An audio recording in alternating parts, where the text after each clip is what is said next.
నిన్నటి రోజున తాడేపల్లిలో జరిగినటువంటి జెండా కార్యక్రమంలో భాగంగా పవన్ కళ్యాణ్ గారు ఎంతో జోష్గా ఈ యొక్క రాష్ట్ర ప్రభుత్వంలో జరుగుతున్నటువంటి దౌర్జన్యాలను అక్రమాలను ఎండగడుతూ ఆయన ఇచ్చినటువంటి స్పీచ్ చాలా అద్భుతంగా ఉంది.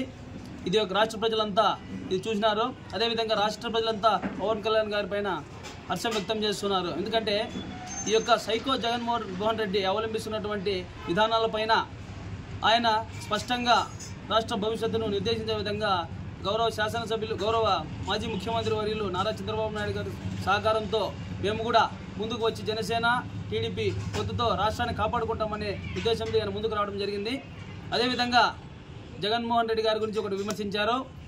అయ్యా జగన్మోహన్ రెడ్డి, ఎప్పుడు చూసినా నాకు ముగ్గురు పెండ్లాలు అంటావు కదా, 4వ పెండ్లాం నువ్వే అని చెప్పేసి కూడా ఆయన ముక్తఖండంగా చెప్పడం జరిగింది. కాబట్టి ఇది కూడా ఎందుకంటే జగన్మోహన్ రెడ్డికి ఇంతకంటే అవమానం ఇంకోటి లేదు.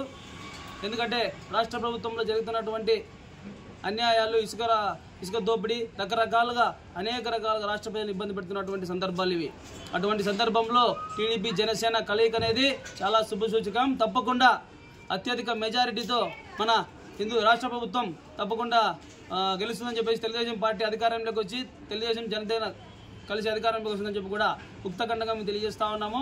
అదేవిధంగా ఏదైతే పవన్ కళ్యాణ్ గారు మాట్లాడుతున్నారో ప్రతి ఒక్క విషయంలో కూడా వాస్తవాలు ఉన్నాయి.